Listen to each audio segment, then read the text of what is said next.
Oracle Moon by Wayne Ellis. Copyright Wayne Ellis 2010-2015. In the year 1970 there was a brilliant flash of light. A huge silver mandala appeared, and Almond stepped out.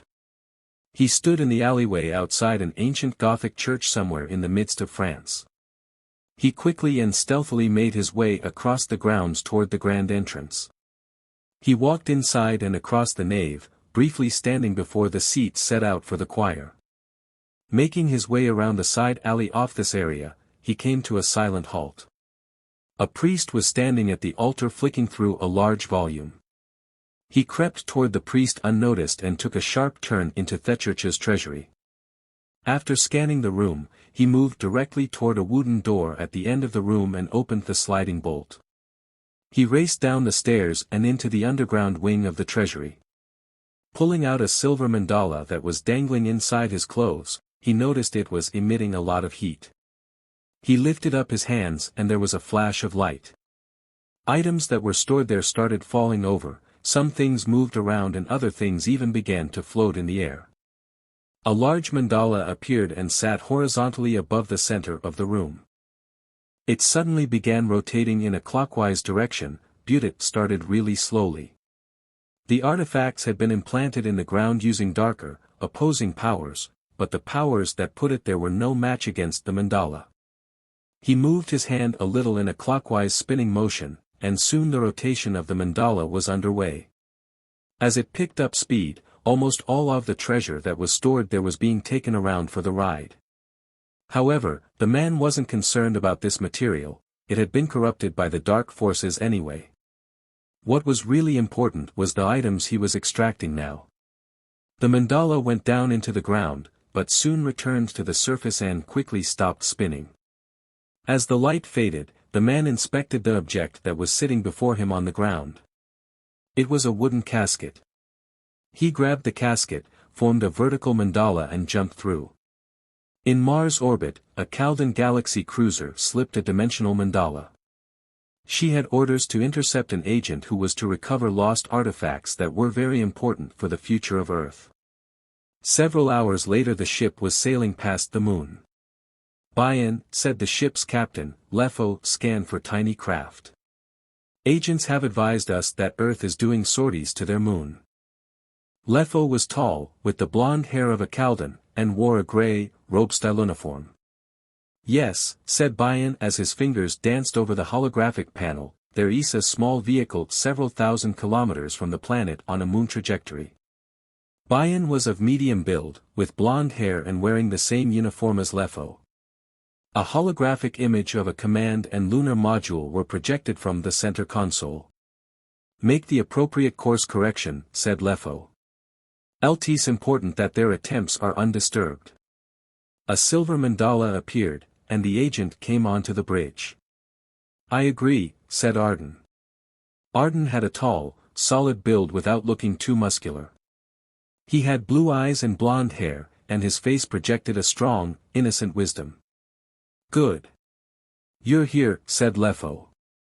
The Galaxy cruiser did a wide arc, avoiding detection of the Apollo spacecraft. Directly, the ship was in a lunar orbit. "Arden, you're ready to go," said Buy-in. Arden had already slipped on an ultra-lightweight space suit that felt like a pair of overalls to wear. A thin translucent helmet unfurled on his head. A silver mandala appeared and Arden stepped through. Arden looked across the expanse of the moon's south pole. Earth called it the Shackleton crater. The Caldons expected this would be the best location for a lunar base, and the casket, or rather the contents of the casket, would lead them to here. This wasn't to help Earth's quest for scientific research, as they were attempting with the Apollo missions. No. After the transformation of Earth which was about to begin, their quest would be much deeper and much more subtle. The moon was merely a testing ground. Arden placed the casket on the regolith and opened the lid. Inside, a large silver oracle lay amid 6 bronze rings and an arm bangle, sweeping the former in the arc of a rainbow. He closed the lid and formed a mandala which picked the casket up into space. It sailed across to the center of the crater before hovering there momentarily and slowly descending into the regolith. The power of the oracle and the rings could now manifest their powers after lying dormant under an ancient French church for centuries. However, it was important for a selected few who would transcend much higher in their enlightenment, to be conditioned to many hostile environments. And there was no better place to start than the moon. A woman sat meditating in a secluded area somewhere in India. She was about to invoke the transformation of Earth, that would take people into the next step of their evolution. After hours of meditating, she finally opened her eyes and stared up into the sky. Suddenly, 7 brilliant jets of lights shot up into the sky like giant rockets taking off, but this wasn't pyrotechnics. Then, as if their power was spent, the 7 streams of light started coming back down to Earth, looking like a huge fountain. Only the woman on the beach witnessed this event, and she was glad. She was happy that finally humanity was about to take this step. As she looked up, she saw at the end of those trails of light, her powers in human form, standing on horizontal golden mandalas, all coming to land on the ground before her. She became drenched in the joy of all the incarnations standing before her, loyal as the day she created them. "It is time to free my children from the shadows," she said.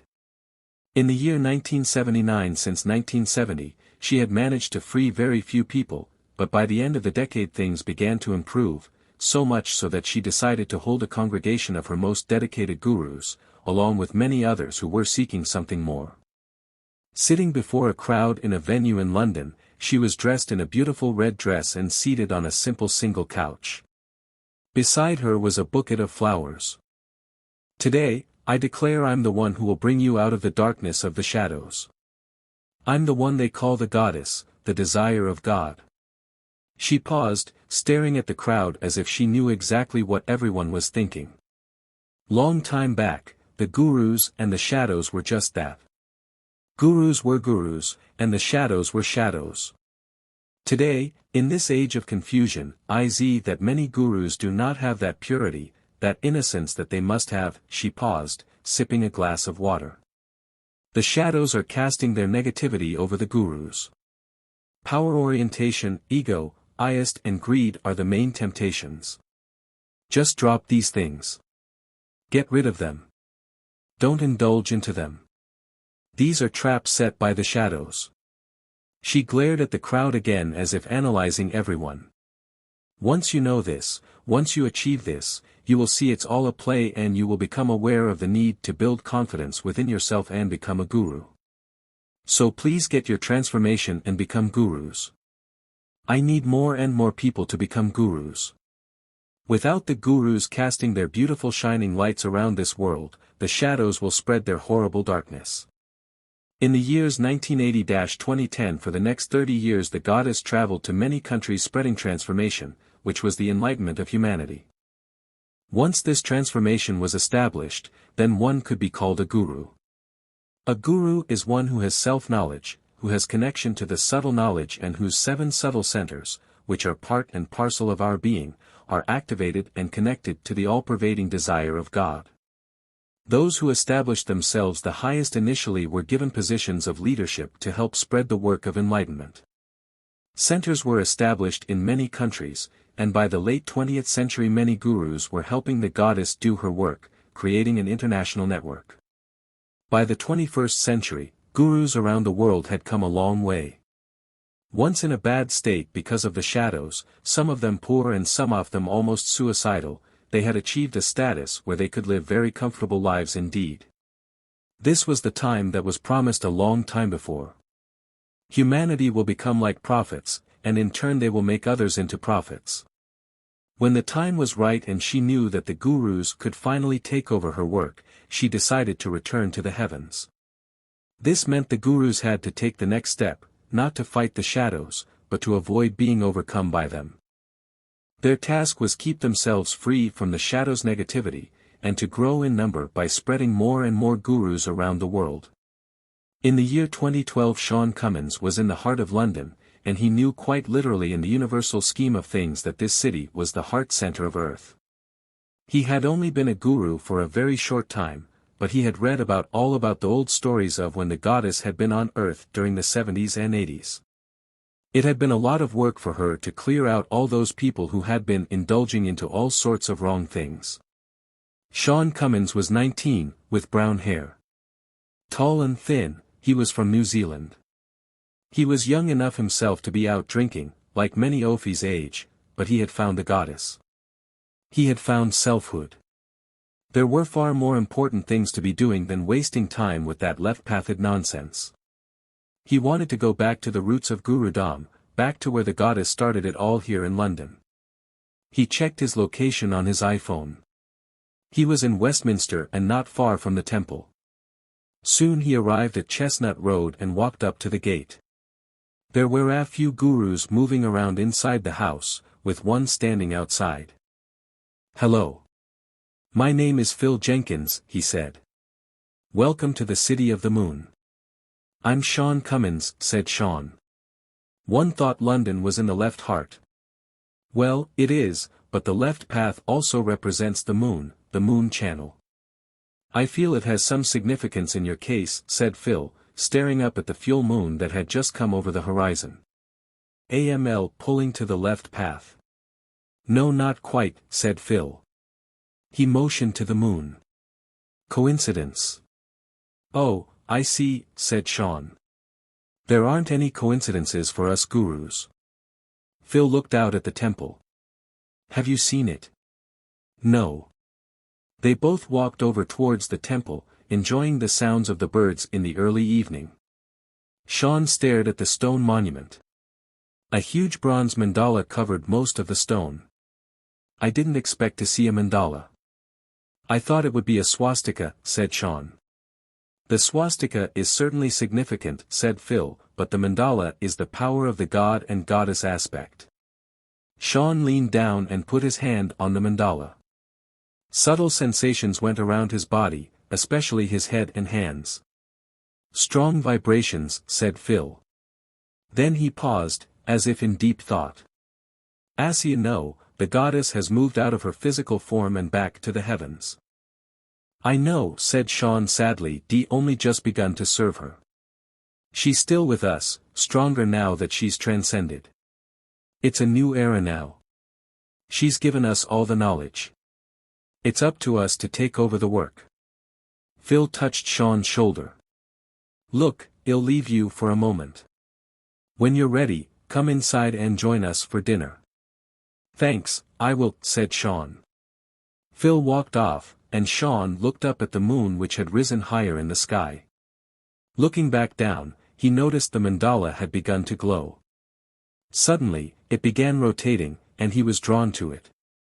He leaned toward it again and as soon as his arm went into the vortex he disappeared.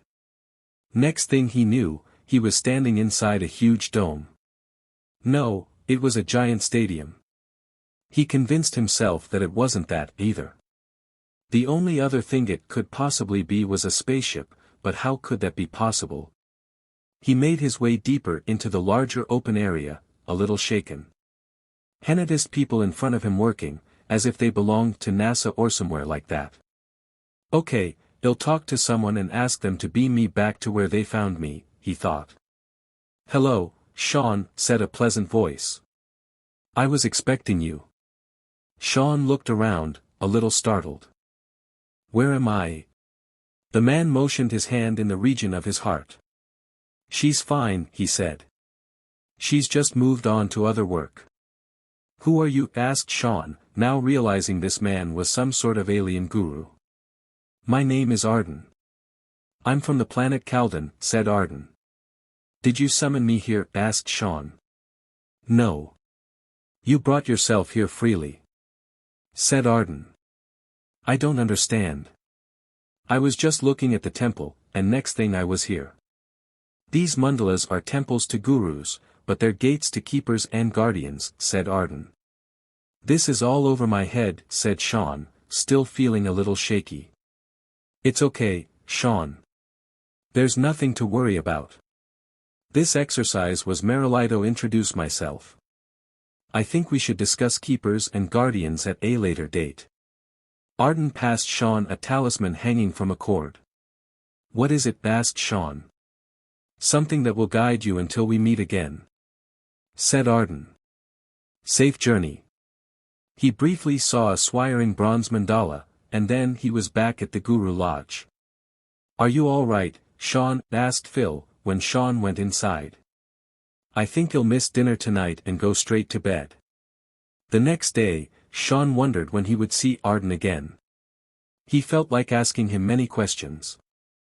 He guessed Arden would return one day, but for now he'd continue on his guru quest. In the year 2017 it had been a very brief encounter with Arden, the Allen from Caldon, but there wasn't a day in the past 5 years that Arden hadn't crossed Sean's mind. What was he thinking back then? Why hadn't he just engaged in conversation with the man? He was obviously of great importance. However, Sean knew he was very young at the time, and he guessed that was how he was being tested. He had formed a group with many other young gurus and had plans to transform people around the fringes of major hotspots in the Middle East, moving in an auspicious manner, meaning they would move around in a clockwise direction as they worked. Sean decided that Kuwait, Jordan and Kurdistan would be the best places to start. Thus one day in Abdali, Kuwait, a large crowd of seekers were gathered inside a huge tent. Sean and his 2 immediate assistants, John and Nina, were close by, while other gurus mingled. Sean nervously stood in front of them. This was their first experience in working close to the hotspots. Hello, welcome to Inner Peace. Today I'd like to talk to you about the subtle system. He pointed to a chart showing a person sitting in the lotus position. The chart indicated 7 centers from the genital region, up to the crown of the head, which are within all of us. From the base we have the center of finessence, then the center of the kundalini, the center of creativity, the center of contentment. He was moving up the chart. Then the center of security, the center of collectivity, then the center of forgiveness, and finally the center of integration on the crown of the head. He looked at Nina. Would you please light the candles? Certainly, she said. She walked over to a table where a picture of the goddess was displayed. Candles were placed on either side of her picture and a decorative cloth was draped over the table. There was also a bronze mandala placed between the 2 candles and in front of the picture. The candle element, along with the mandala, will clear this center, said Sean, pointing at the center of forgiveness, located on the forehead. This. Sean watched in fascinated horror as a mass of dark flying shapes began flying out of the crowd and toward the candles. They came literally out of the crowd. He soon realized they were shadows. They were being pulled toward the bronze mandala between the candles. As they passed him, he noticed that they had various colors. Some were of a light gray color with a tinge of red in their eyes, while some were very black ones with a deep red gleam in their eyes. As they passed, Sean could feel their evil presence, and they turned toward him, screaming as they flew by. Sean realized that no one else could see them, not even the other gurus. He turned to the altar and could see the mandala was a brilliant shining white like a mini-sun. He could also see a translucent clockwise spiral spinning around it. LT was like a vortex, and these shadows were being sucked in. However, the darker shadows looked as if they weren't going to be sucked in. It was as if they had some extra powers. Looking more closely, Sean could see they were projecting anti-clockwise spirals at the altar. They were trying to escape. But eventually the powers of the goddess overcame them, and they were taken into the mandala's vortex. Nina looked over at Sean. Are you all right? You look like you've seen a ghost. Can you take over for 10 minutes? Asked Sean. I'm feeling a little sick. To be back. He walked out of the tent and looked out at a group of Kuwaiti soldiers posted around the makeshift camp. He suddenly realized why he could see shadows now. He pulled out the talisman from under his shirt. It was giving off cool vibrations. Arden said the talisman would guide him, but Sean didn't know it was going to increase his awareness. Gurus could feel when things were out of balance inside a human body, and they could extract any shadows lurking within the centers. But to actually see them was something normally beyond a guru's capacity. Sean now knew he was being groomed for something higher, something Arden was about to explain to him back in London, or wherever it was. I hope Arden makes contact soon, he thought.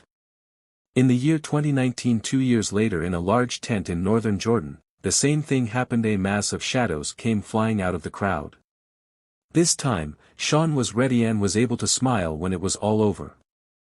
Well, you must all feel a lot lighter after that. Sean looked back at the candles. The vortex was still there, but it had become almost invisible after it had sucked out all the negativity from the tent. Now, if you look at this chart, you'll notice a left path going down the left-hand side of the subtle system and a right path on the right-hand side. The left side is the path of desire, the right is the path of action. This center path is the evolutionary path. This is the pathway taken by all the incarnations from the time of creation until now. He looked around the crowd to emphasize this point. Activating this subtle system is called receiving your enlightenment or transformation. He paused. Please sit comfortably with both feet placed firmly on the ground. Then, we will take our attention to these centers, starting at the base center and saying an affirmation for each one, using the left path of desire.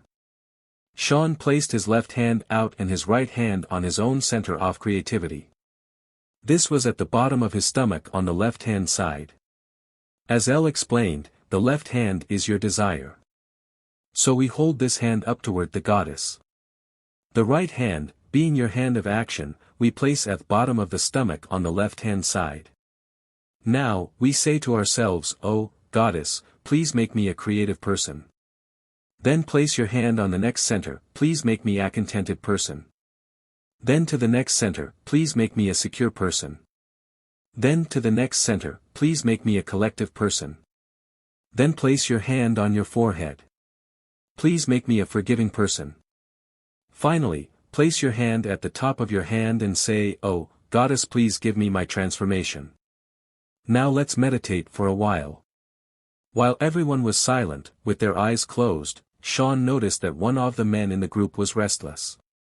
On closer inspection, he noticed a dark form with red eyes hanging out of the man's back. The shadow glared at Sean. Without showing any panic, Sean went to the man and gently asked him to follow him to another area in the tent. He signaled for Nina to follow him and for John to take over the lecture. "What's your name?" asked Sean, after they made the man comfortable.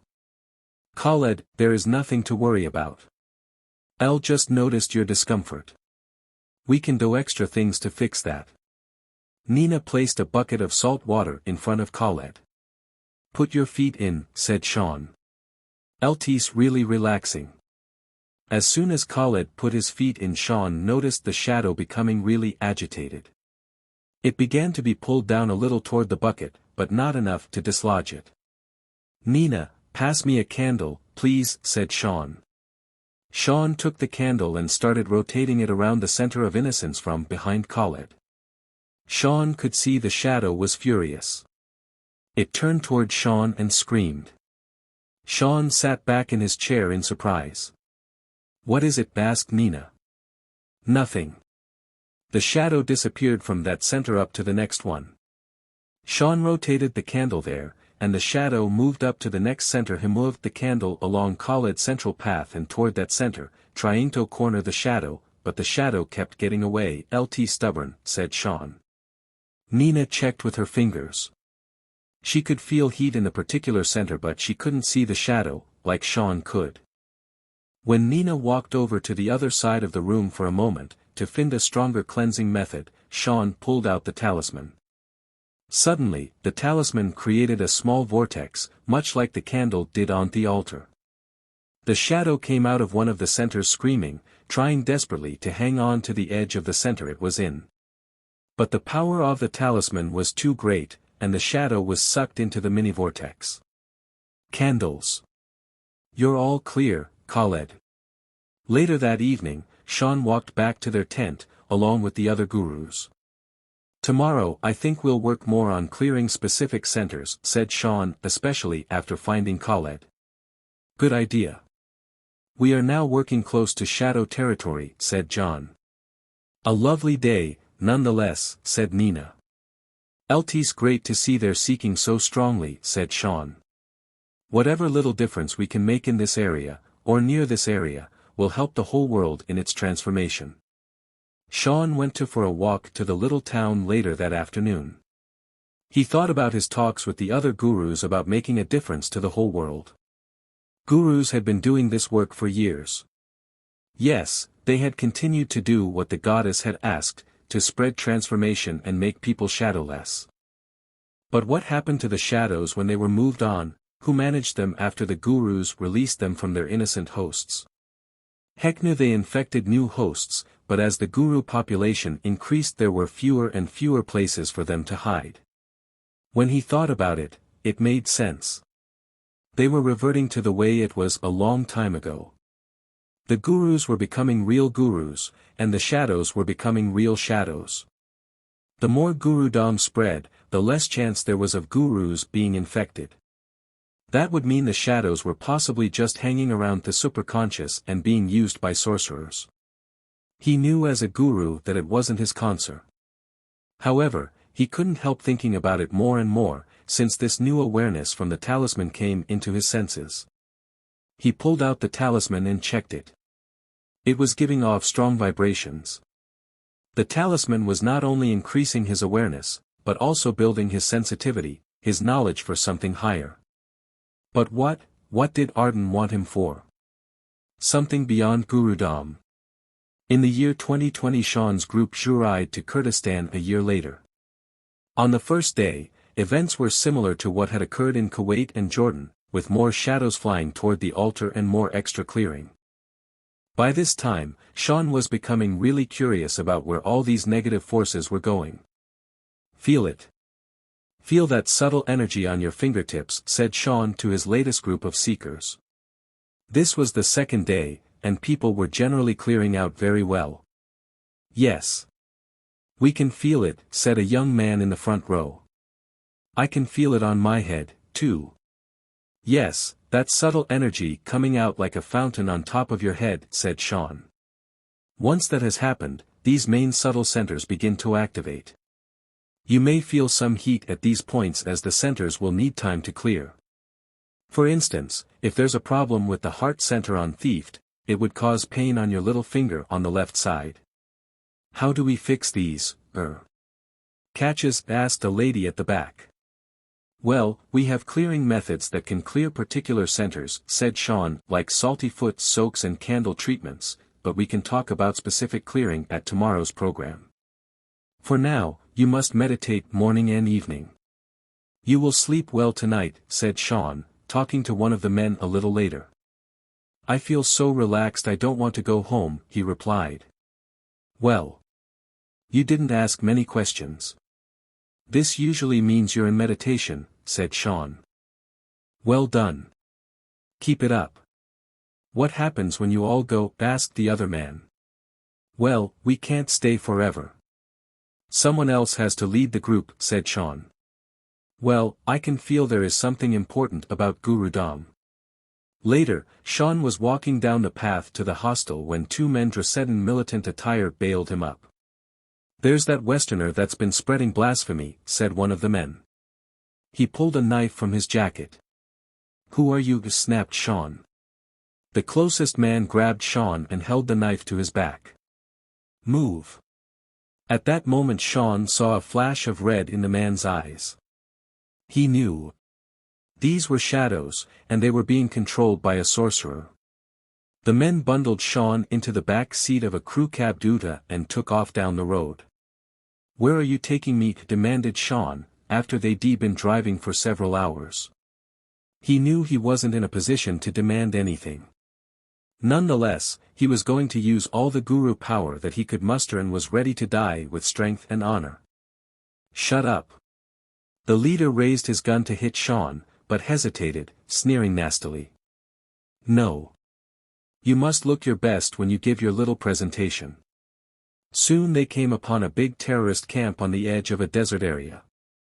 There were many four-wheel drive vehicles parked, with figures walking around holding machine guns.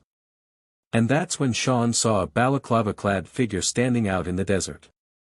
His suspicion was correct. it was Joe the assassin. Sean was bustled really close to where Joe was standing talking to one of the other henchmen. These types of people always did the same thing, they threatened the West with another murder. For some strange reason, Sean didn't feel condemned. If this was his time to die, then that was part of some divine plan. The only thing he could think of, was that if his vibrated blood was strong enough, he could foil their whole dark plan. How was he going to get himself out of this one? There must be something the talisman could do. Then he suddenly noticed a full moon coming up over the very early evening horizon. In fact, it was the biggest moon he could ever remember seeing. Wow! It was beautiful. I feel it has some significance in your case, said Phil from the past. Coincidence? He thought. There aren't any coincidences for us gurus, he remembered saying to Phil back then. Sean could feel a connection to the moon, as if he were part of it. The talisman around his neck was emitting strong vibrations. It was like he was connecting to other powers. Then he turned toward Joe, and a chill rose up his spine.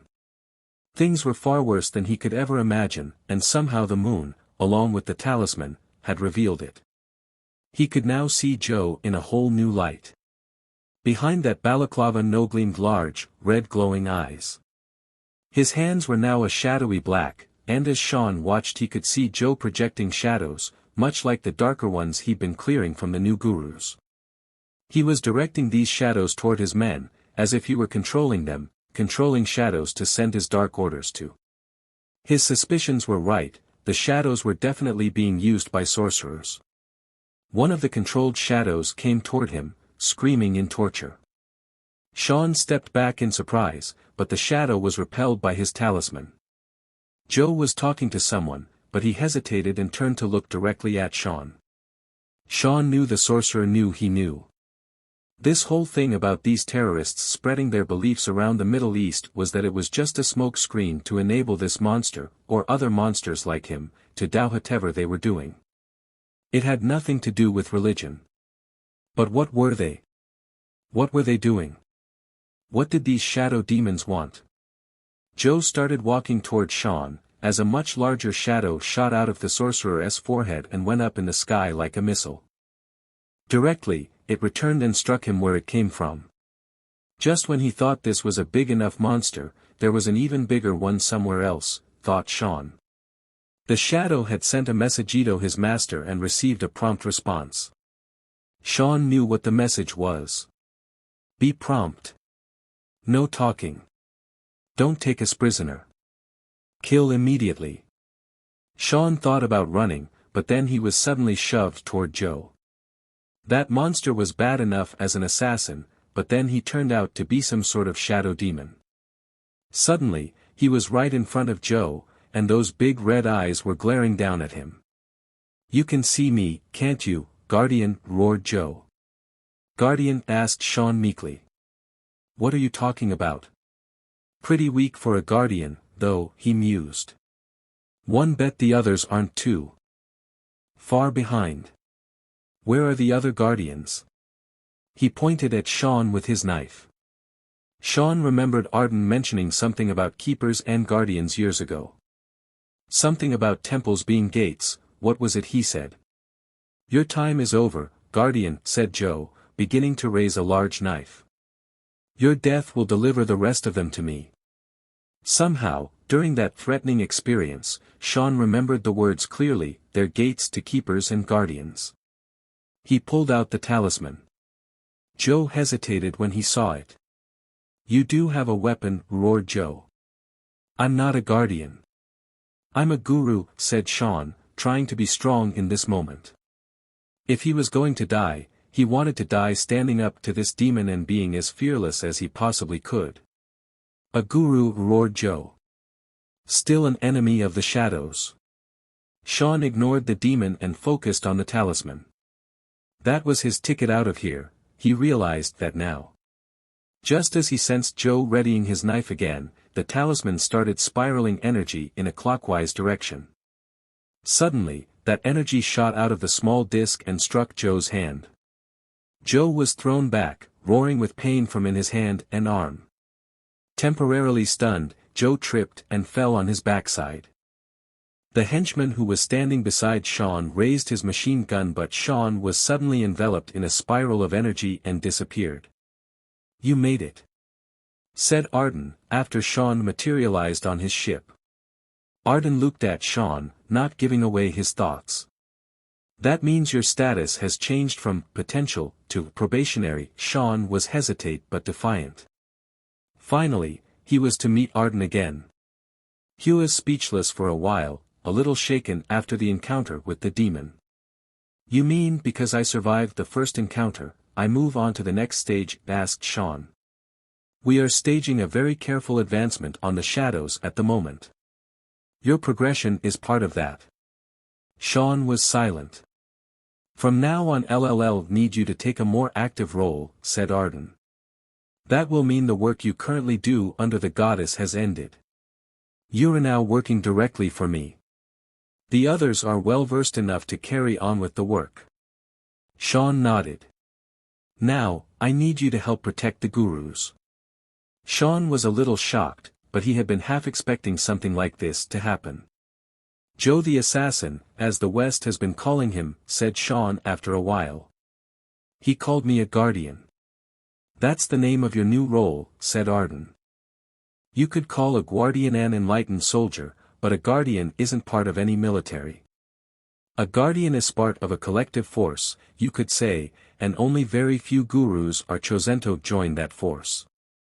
You see, they have to be so enlightened, so attentive, so fearless and so knowledgeable." "Well, I'm not sure why you're tutoring me, then," murmured Sean. "You underestimate yourself as a guru," said Arden. "What guru would be so bold as to enlighten the masses in the places you have been? You've worked hard from the start. You have continually tried to work it out." He paused. "You're exactly the sort of guru we need as a guardian."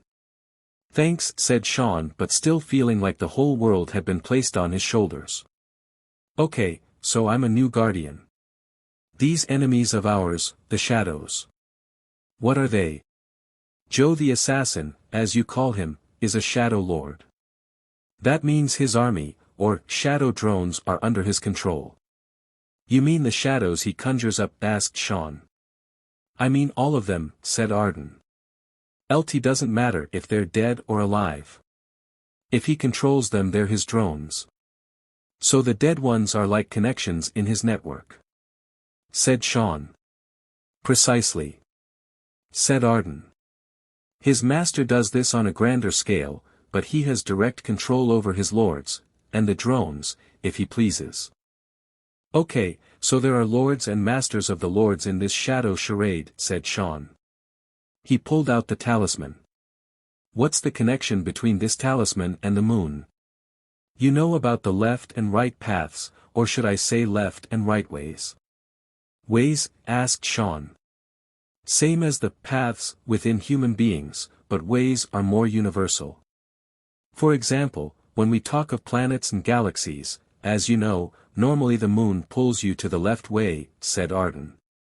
"So this is an effective countermeasure against the shadows that are working in the right way." "So, the talisman connects to this and somehow amplifies it?" asked Sean. "Partly true, but the talisman is not an amplifier. LT's merely a receiver. The amplifier is on the moon," said Arden. He noticed Sean was preparing to bombard him with questions about the source. "Never mind about that now. Your focus is on using whatever powers are at your disposal, not on where they come from. Knowledge can be a useful tool, but it can also be a curse if I were not ready to bear it." Arden paused. "But I will say this, your future is the moon. For now, I'll monitor your progress. Don't try to do anything too reckless, I'll send you the challenges when you require them." In the year 2021 next, Sean journeyed to America. Although the Americans were far more advanced materially than people in other countries, they were still lagging behind when it came to spiritual matters. And it was important for America more than ever to progress. They might have led the fight against the shadows on a physical level, but the only true way of defeating the shadows was on a spiritual level. On September 11, Sean went to the place where the Twin Towers once stood. Not only was it the day on which the president was going to make an important speech, Sean was also getting signals from the talisman that an attack was imminent. He stood in the crowd, waiting for the president's arrival, with no real way-off warning about the danger. If he suddenly did anything now, he might draw attention away from the threat and he'd be arrested. Not really helpful if Hua's the best one to stop this. As it was, the place was crawling with Secret Service agents. Sean watched as a half-moon rose in the sky, and his talisman responded with its power. What was it about the moon that Arden was concealing? Knowledge can be a useful tool, but it can also be a curse if you're not ready to bear it. There was a commotion around the stage as the president was ushered onto it, his bodyguards close behind. The president walked to the dais and looked around at the large crowd with a serious but welcoming face. It truly is a great day today. I say that we have finally achieved what we set out to do, on this day, 20 years ago, said the president beaming with pride. We have won the war on terrorism. The crowd applauded and cheered. Sean was the only one in the crowd who knew this conflict was far from over. He noticed the half-moon up in the afternoon sky, and he felt his talisman connecting to its power. Your future is the moon. Sean's gaze went from the president to the people who were close by. He noticed almost immediately that someone was out of place. There was a shadow standing behind the stage, posing as a Secret Service agent. Unconsciously, he pulled the talisman out of his shirt. He started moving through the back of the crowd, acting as if he was trying to find a better vantage point, but a couple of agents immediately noticed his suspicious behavior. He stopped to look at the shadow, and the shadow agent grinned at him. Joe started moving toward the president, but no one was suspicious of him because all the agents were looking at Sean. No one else could see those large red, evil eyes. Great. Now I'm the suspected assassin, thought Sean. Sean made a run toward Joe, pushing people aside. Suddenly, a Secret Service agent came out of nowhere and held a gun at him. On your knees. Hands behind your head, he roared. Suddenly, a small spiral of energy shot out of the talisman and struck the gun, knocking it from the agent's hands. Bewildered, the agent prepared to karate kick Sean, but just as he lifted his leg another burst knocked him flat on his back. Sorry, said Sean as he ran past him. Sean could see that Joe was right behind the president now and was about to strike. Suddenly, bullets started firing at Sean, and that's when everything started going in slow motion. While the frightened crowd ran for their lives, Sean dodged bullets, looking in fascination as they were suspended in the air. In no time he was in front of the stage. Just as the president looked at Sean in apprehension, his face turned to alarm as a knife came around from behind him. Joe had stuck his balaclava on his head, when the Secret Service agents had their attention on Sean.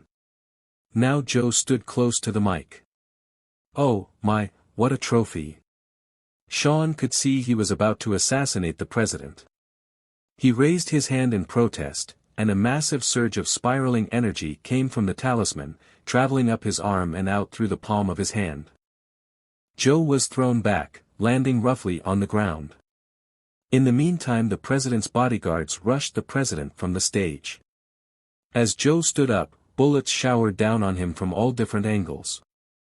After all the firing had died down, he sagged down as if he was about to fall over. Suddenly, he looked up and grinned. You're wasting your time using guns, he shouted. I'm not wasting my time with mine, said Sean, having moved closer to Joe. He held up the small shining talisman. Joe glared at Sean angrily.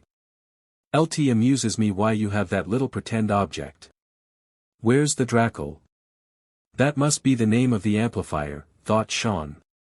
He pretended not to be surprised at the name and looked at the moon rising higher in the early evening. L's being used for a higher purpose. Joe laughed. You're such a fake. A fake guardian, with no purpose. Sean could feel the negativity pouring from the Shadow Lord and he felt like saying, yes, you're right. Arden hasn't given me the proper tools to work with. I didn't even know there was an oracle till now. Who am I kidding, thinking I'm going to destroy this shadow? But then he brushed aside these negative thoughts. He wasn't going to play into Joe's hands. There was a way, and the Shadow Lord gave him an idea. Sean raised his right hand and put his attention on the moon and the oracle. He imagined a silver disc stuck in a rock up there, in much the same way Thor's hammer had been stuck in a rock in the movie. He was suddenly taken to a place up there in his mind, a barren place on the moon's south pole. He discovered the oracle wasn't in a rock but below the surface inside an ancient casket. There it lay next to a bangle and 6 bronze rings. "Well, fake guardian, I haven't got all day," said Joe. Sean ignored him, although he noticed Joe's shadowy form was changing. Joe's body was slowly transforming into something else. He turned his attention away and back on the oracle. He tried to coax the lid of the casket in his mind. Suddenly, it flipped open, even though it was buried in their gullet. He looked up and saw a brilliant flash of light coming from the moon. Joe had turned into a taller and darker shadowy form with larger red-piercing eyes. A trail of shining light shot down from the moon. Suddenly, a silver disc appeared in Sean's hand. Joe growled and charged at Sean. Sean held up the oracle, and a white, clockwise spiraling energy shot out and hit the tall red-eyed monster, who flew back a considerable distance in the air. He noticed there was much more power emitting from the oracle. The Joe shadow yelped with pain and glared back at Sean. "Guess I'm not a fake anymore," said Sean. The oracle suddenly transformed into a long silver dagger.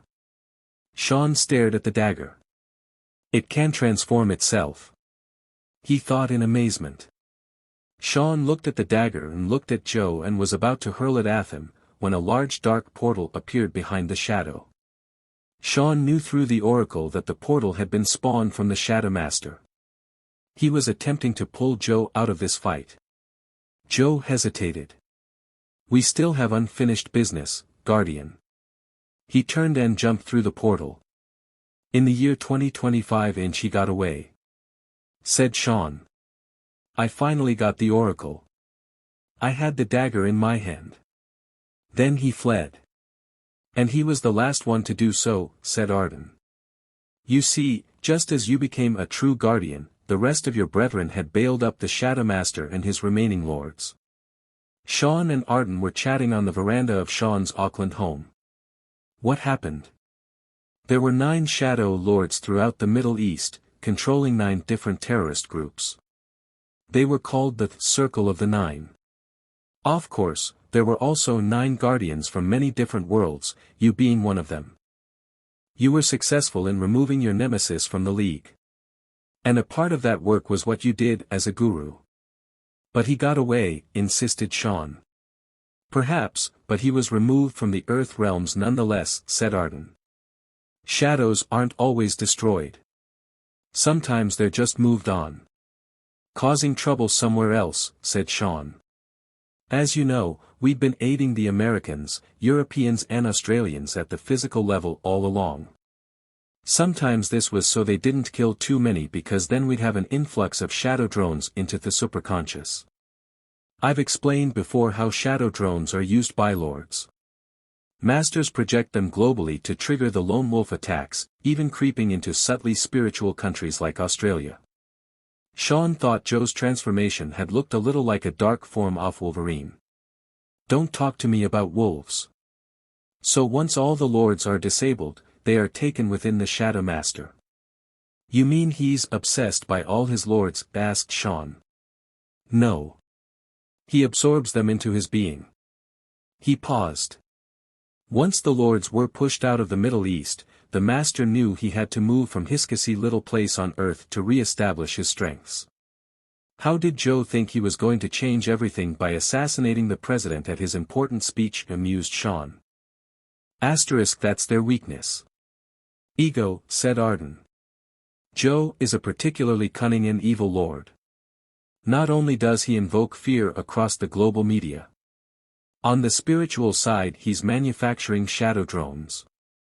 Their spirits become lost and vulnerable, said Sean. He paused in thought. That portal that appeared. Arden looked out across the scenic view from Sean's home. In the distance he could see the city. The master pulled him back to use for his last bit of strength. You mean he got away, said Sean. Yes, as I mentioned earlier, he had to move from his cozy place on Earth. He's continuing his reign on another world close to Earth, said Arden. That's why I'm eager to get you and future guardians and keepers strong enough to help Caldon at Udisha. He paused. But first, there will be a little dress rehearsal on Mars. Sean knew the war had only just begun, but to actually hear Arden verbalize this made things a little clearer than the vibrational knowledge he obtained from the oracle. If there are no shadows to fight anymore, there must be something I can do. He was thinking out aloud. One told you your future, said Arden, looking at the full moon coming up in the afternoon sky. Sean spotted the moon and stared at it for a while. In fact, he looked at it so long that when he toured around Arden had gone. Then it occurred to him what he had to do. Arden said the next battles would be on Mars and a close world. The moon had always been a stepping stone for NASA and space exploration. Could it be a stepping stone for Earth and a quest for galactic transformation? He pulled the oracle from his shirt pocket and held it to his heart. Sean thought it could be because with his new connection with the oracle anything was possible. In the year 2034 Sean was staring at the moon again. He was on a sightseeing flight around the moon on board a new tourist venture called Transmoon. He'd got into NASA easily enough, but they hadn't built ships for years. Most of the astronauts were now flying with the flourishing private industry. Sean's vision was to establish a permanent settlement on the moon, but in order to do that he needed first to establish where it would be, and secondly to find out which one of these private ventures would help him achieve that. He had gained sufficient knowledge about the space industry, with the last 8 years of intense study and physical training. Now, he needed to concentrate on the commercial side of things.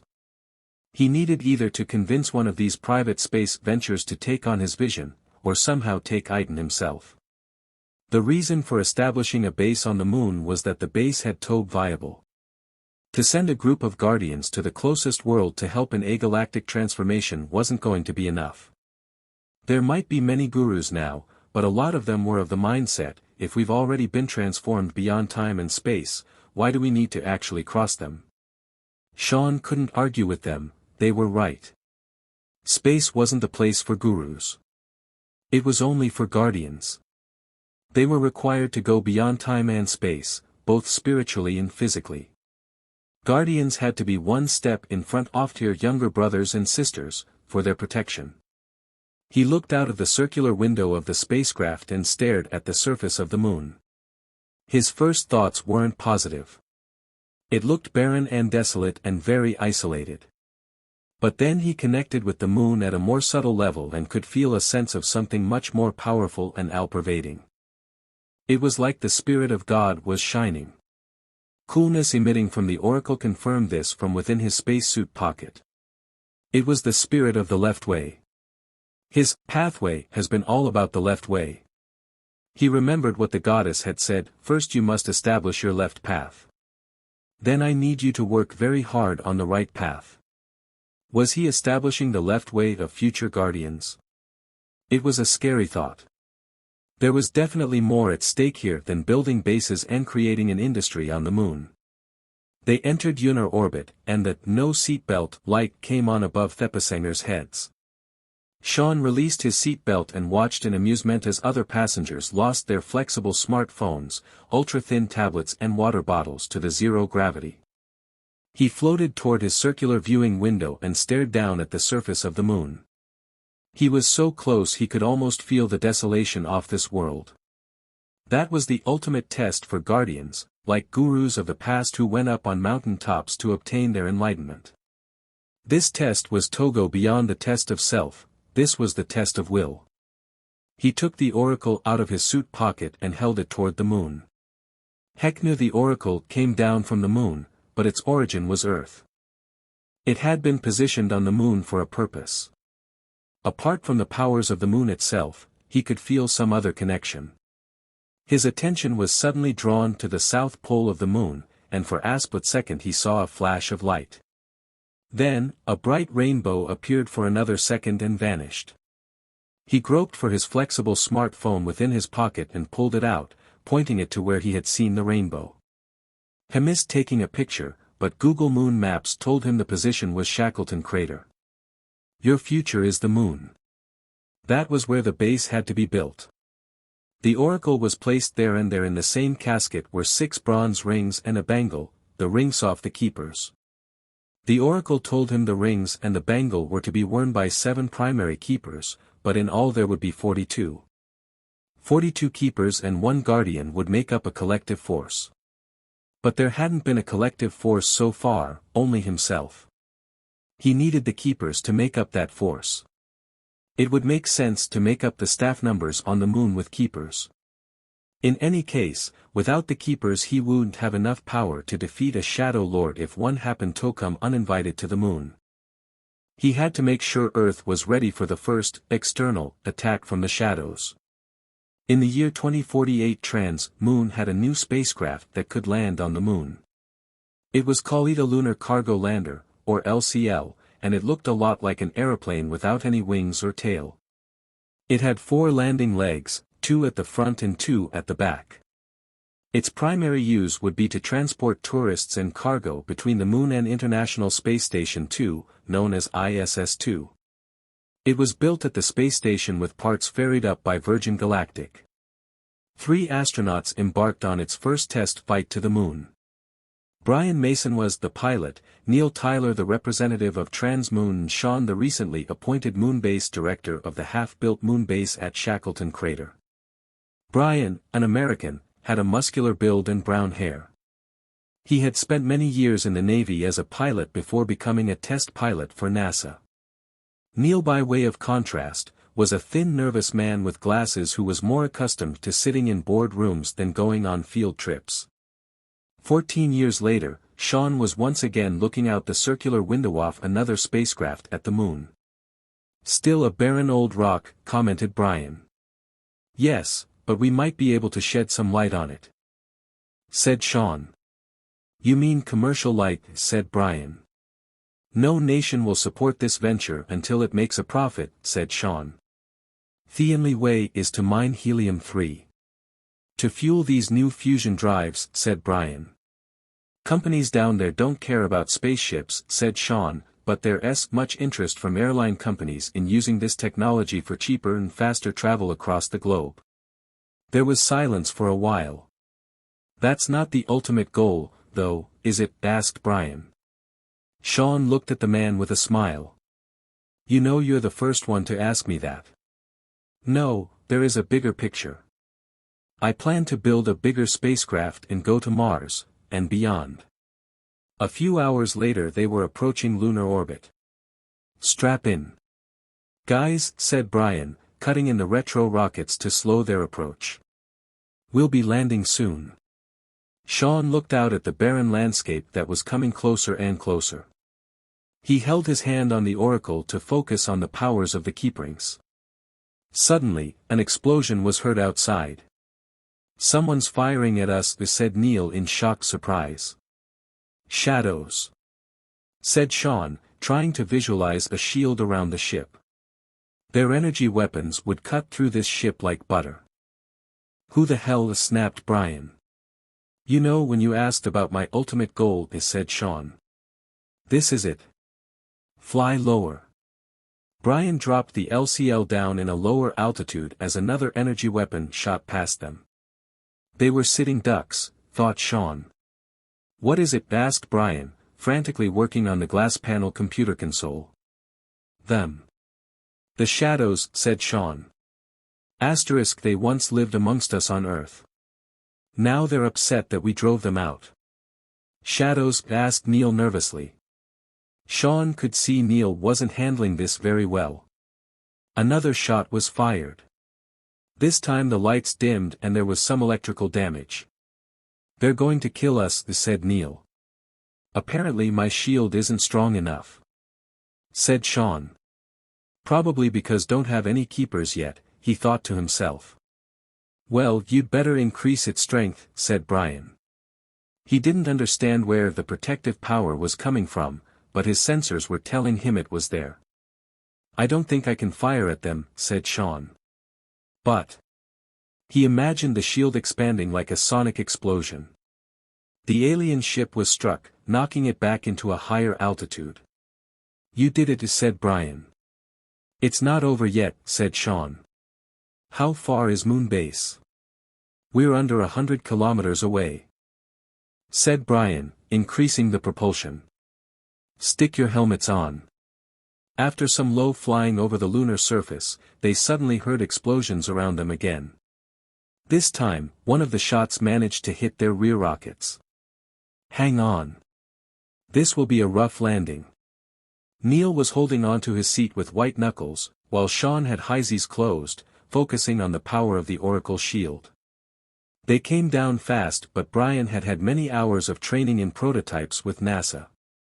Sean opened his eyes as dust kicked up outside. Right, everyone, said Brian, retracting the legs of the lander. Into the LRV, the lunar remote vehicle. They all quickly transferred to the LRV, as more explosions rocked the surface outside. Brian quickly worked over the glass panel console, pressing the touchscreen to activate the airlock at the back of the LCL. Hang on, yelled Brian. As soon as the back airlock was open, he hit the power, the electric vehicle whining from the acceleration. They flew out on their Goliath, doing a wide arc to head toward the base. Where are they? Asked Neil. Not sure, said Sean. He looked out at the sun, hanging low on the horizon. Stick to the shadows of the craters. Make it hard for them to see us. I had the same thought, said Brian. They drove on, Brian using the LRV's computer navigation to find the best. Better get your medallion out and give us some cover. Sean checked the sun. It was almost below the horizon. While wait 20 minutes. LT's almost night. Later, they started off again. We're still about 8 kilometers from the base, said Brian. There's a lunar lander in the spaceport and a command ship in orbit. That will get us back, anyway. If worse comes to worst, there are enough supplies at the base for us to survive for months, said Sean. Those monsters might destroy our way home, exclaimed Neil. Sean looked at Neil. He didn't have any combat skills at all. He was just a businessman. This would be a very nerve-wracking experience for him. Brian, on the other hand, was a former Air Force pilot in the American Navy. He would be accustomed to these types of situations. Sorry L got you guys involved in this, said Sean. No, it wasn't part of the deal. You're right, it wasn't, said Neil. You weren't to know they were going to orchestrate this, said Brian. But L should have. That's what they do. They're cowards. They don't fight honorably. They always attack when their opponents are in a compromised position, said Sean. That's what we did, said Brian after a while. I mean, the Americans. Your nation made some mistakes with the best possible intentions, but you transcended, said Sean. They haven't, and they're still fighting like savages out of the Dark Ages. Suddenly, an explosion rocked the LRV. They found us, said Brian. Brian floored the accelerator on the LRV, and they shot across the wide-open expanse. They were sailing across for some time before the explosion started rocking them again. Sean went into a meditative state and focused on the Oracle. He imagined a large spiraling energy directed toward the enemy spacecraft. A white spiraling energy shot out of the Oracle toward the shadow ship above them. Suddenly, they heard a loud explosion, followed by the sound of a rapidly descending ship. Directly, they heard a crash on the surface. Then, all was silent. You did it, said Brian, looking elated. I don't know what that medallion is, but we would have been dead by now if it wasn't for it. Neil wasn't convinced the danger was over. The ship didn't explode. They're coming for us. You might be right, said Sean. Shadows are hard to kill. Sorry, guys, but Neil is right. The sensors detect they have left their spacecraft and are pursuing in some type of hovercraft. It has no wheels. That means they'll catch up to us soon, said Sean. TLL direct some firepower behind us. While Sean fired some spiraling salvos behind them, Brian focused on closing the gap between them and the moon base. We're in sight of the moon base, said Brian. They had left the open expanse and were passing craters again. Suddenly, a shot hit their rear end. The end of the vehicle was picked up and pushed over into a crater. They rolled a few times gracefully, as the gravity took the severity out of the crash. However, it wasn't enough to save everyone. Sean checked Neil beside him. Neil's dead. Damn it, said Brian. Okay. We'll have to make a run for the base across the surface. The two men bounded across the surface, making a stop behind a rock as the Shadow's hovercraft closed in on them. Sean held up the Oracle, and a large white spiraling energy shot toward the approaching craft. It lifted the vehicle up into the lunar atmosphere, pushing it back several hundred meters. Good job. I'm impressed, said Brian through their comlink. Let's keep running. They kept up their bounding leaps across the surface, finally making it toward half-built moon base. They checked the head-up displays in their visors for the access points of the base. They were about to enter a side exit when Sean sensed strong vibrations from further on. This way, said Sean. Shouldn't we head straight in here, said Brian. Although he was the commander, he now knew Sean's ability with the Oracle. There's something powerful up here that is making a connection to the Oracle, said Sean. Something that will give us some extra protection. Although they were in Shackleton Crater and it was quite flat, because of some excavation they had to climb a small ridge. When they finally reached the flat part of the base's roof, they noticed Arge hatch going down. Sean stepped on a large area and felt the gravity change. He jumped up and down. It was normal Earth gravity. He started to release his helmet. What are you doing, said Brian. Asterisk, you'll be killed. Sean took off his helmet and grinned at Brian. He breathed in. How can that be possible, said Brian. The Oracle was buried here for many years, said Sean. This area, which is basically the roof of the base, is just like the surface of Earth. It's incredible, said Brian, also gingerly taking off his helmet. There's a circular area here, said Sean. It lit up as he stood on it. What is it? It's the moon's connection to the rest of the universe, said Sean. You could call it an energy center, or even a portal. This is what he had been making connection with all these years. Suddenly, 3 dark forms came bounding over the rise. They wore sleek black uniforms and had translucent bubbles over their heads, which looked almost invisible.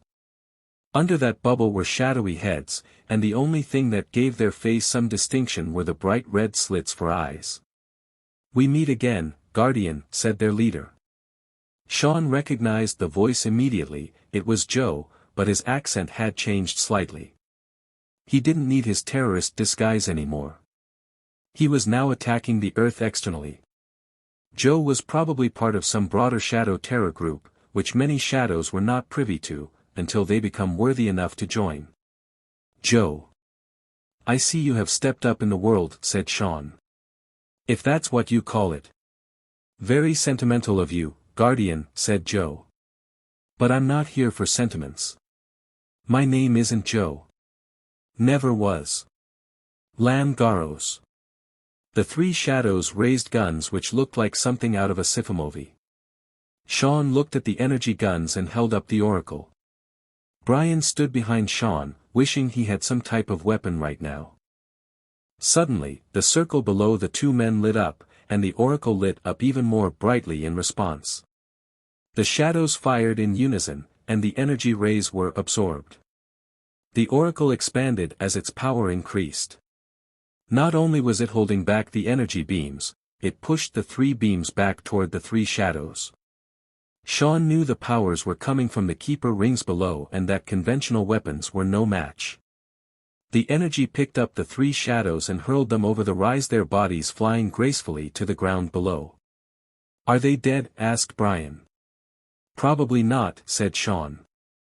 He looked down over the rise and saw two bodies. One was missing. Joe got away. Moments later, they were about to suit up when the Shadow's hover vehicle appeared out of nowhere. "He's relentless," said Brian. "Remember the Terminator?" "Joe is worse," said Sean, holding up the Oracle. Shadow drones suddenly started coming out of the side of the hover vehicle, but these drones were monsters compared to the scary little apparitions Sean saw years ago in the Middle East. Sean thought they looked like evil flying foxes, but on closer inspection their heads were wolf-like in appearance. The monsters looked at them with red, savage eyes. "God, I wish I had a weapon," said Brian, feeling helpless. There was a sudden flash below them, and a bronze ring shot out of the regolith and appeared on Brian's right pointer finger. He stared at it. "If it shoots lightning bolts, it will do." "Drones aren't real, in a sense. They're dead spirits. This one can potentially control you with them. He's using really dark drones, because the standard Shadow drone doesn't have any effect on Guardians and Keepers," said Sean. "Shadows, Guardians, Keepers," said Brian, baffled. "Yes. Just fire at them with your ring. Don't let them look at you too long either," said Sean. The flying wolf drones came down toward them, roaring and breathing fire. Sean blasted them with the clockwise spiraling powers of the Oracle while Brian fired at them with his deadly Keeper ring. As the drones were struck, they were neutralized and absorbed by the moon's portal. Suddenly, a drone broke through and landed in front of Brian. LT flew toward Brian, knocking him back and toward the edge of the roof's perimeter. Sean blasted the offending wolf and ran toward Brian. Brian's head was still in the breathable atmosphere, but his legs were over the ridge in the moon's atmosphere. "Forget me," said Brian. "Watch out." More wolf drones landed around Sean, and he realized he was surrounded. One of the other drones flew into Brian, knocking him over the ridge. The drones closed in and Sean tried to move his attention away from Brian's death. He looked at the Oracle and had an idea. The closest wolf was about to breath fire, when he threw the Oracle at it. "Hey, doggy. Catch." The Oracle flew through that wolf drone, then the next and so on, until it returned to his hand. The drones were neutralized and sucked into the portal. He looked up at Joe's hover vehicle and immediately threw his Oracle. The Oracle sailed quickly at first, and then exited the artificial atmosphere before slowing down and striking the hover vehicle. The hover vehicle started flying around erratically, the lights on the craft flashing on and off, before regaining some control. Then it flew away. Someone tapped him on the shoulder and he jumped. It was Brian. "How did you escape?" cried Sean, hugging him. "Of course, the ring generated a shield around you." "I think you have some explaining to do, Guardian," said Brian in mock seriousness. "I know," said Sean. "I take it he got away," said Brian. "Again. But he'll be back. But this time we'll be ready." May 2055. Sean sat in his office on Moonbase, staring at his computer screen. Sean was now 62. His hair was graying and untidy, and his face was a stubbly mess. He was rather large now and he wore a pair of light green Moonbase overalls that looked a little tight around his large frame. "Arden," murmured Sean. He wondered where Arden was, as he hadn't seen him for many years. An electronic buzzer announced that someone was at the door. "Come in," said Sean politely. Arden gracefully walked through doorway. "Oh, my God, I was just thinking about you. I haven't seen you for a long time," exclaimed Sean. He was glad to see him again. "Please sit down. Would you like a tea or coffee?" Sitting down on the moon was a weird sensation when one first arrived there, as it took a little longer to hit the chair. However, He guessed Arden was well and truly used to different types of gravities. "Tea would be lovely," said Arden. "Good to see you again." He looked at Sean's pocket where he knew the oracle was probably located. A bit eaten the shadow front. Sean passed him a prepared travel mug he had carefully made earlier and took one for himself. Drinking with open cups was not recommended, as hot liquids could easily spill in the low gravity. "Yes, it's been a little while," said Sean, "and I'm not getting any younger." "I see you haven't aged at all." "Well, that's another story," said Arden, "but now that we're on the subject of age. I'm expected to retire," said Sean. "I know. The oracle has been advising of a new potential." "Yes, a young lady who will make contact with you very shortly," said Arden. "Mr. Cummins, I'm Elise Boyer, a sales manager from Future Solar." Sean stared at the young woman who'd appeared on his computer display. "Elise, nice to meet you. Our solar farm is working beautifully up here, thank you. What can I do for you?" "Good to hear, sir," said Elise, "but this has nothing to do with the solar farm.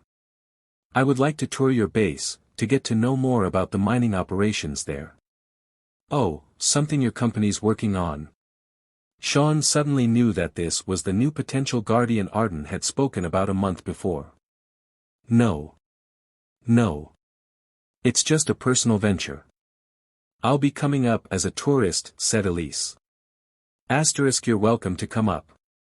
"I'll show you around, if you like," said Sean. "That will be wonderful. It won't be for another 6 weeks, but I'm looking forward to it. See you then." July 2055, a Caldon Galaxy cruiser intercepted a small Shadow scout ship in lunar orbit. There were fierce exchanges of fire, but the small ship was no match for the cruiser. Fires broke out, and they lost critical systems. Eventually, they lost their ability to defend themselves. Saying nothing to his crew, Garros quickly ducked away, suited up and jumped out an airlock, propelling himself toward the Earth's moon.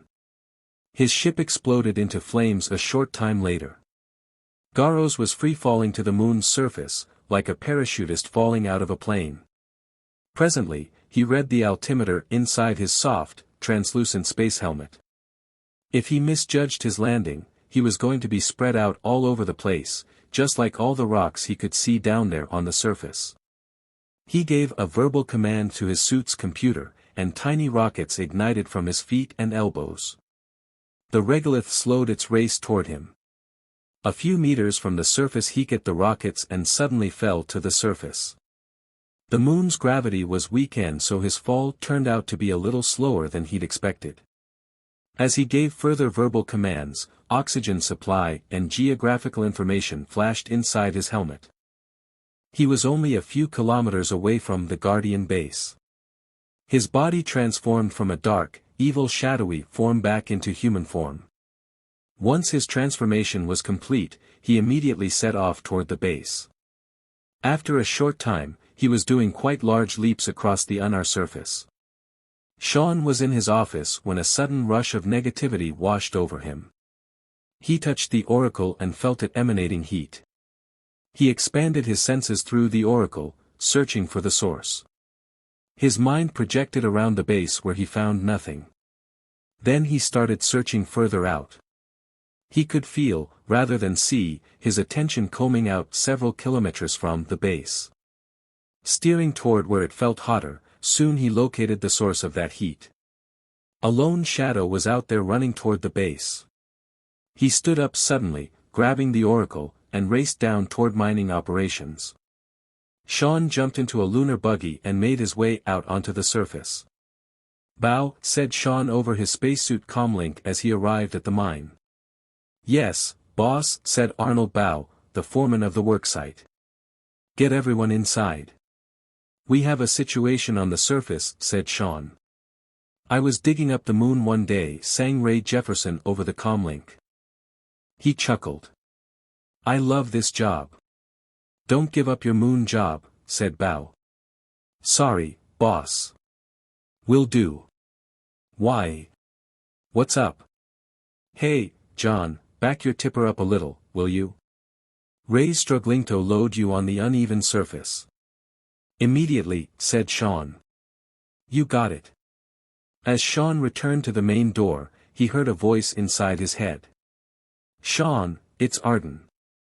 Garros approached the base some time later. Visually, there was not much to be seen, as most of the base was built underground. Lights lit up around the spaceport, where huge metal doors gave access to the lunar cargo landers. Further down, there was a large opening for the mining operations. A few vehicles and space-suited figures were moving around there. After briefly assessing the scene, Garros charged at the base. Sean listened intently at this sudden telepathic communication. Sean, this is Arden. I'm in orbit in a galaxy cruiser called Vardo. Yes. We've just intercepted and destroyed a scout ship, commandeered by the Shadows. One of the crew escaped before it exploded. We believe it to be Garros. I sensed a shadow coming, replied Sean. He's camouflaging himself against the moon's surface. Arden paused. Based on the time and place he went down, he must be very close to you by now. I knew Garros would return to try and destroy this base one day. It was only a matter of time, said Sean. Even Garros alone could do a lot of damage to Earth in this newly transitional state, said Arden. Conscious of that, said Sean. Garros finally advanced on Moon Base, heading directly toward the opening. When he got closer he saw that most of the staff were turning to look in his direction. Most of them were returning to the base. One was driving an excavator, another was driving a digger and another was in a tip truck. A few other space-suited figures were waiting near the airlock. Closer to him another space-suited figure was driving around in a lunar buggy. He scanned their intercom frequencies through his suit's computer. Be him, finished one of the voices. Hey, that's a slick-looking suit. Must be testing a prototype.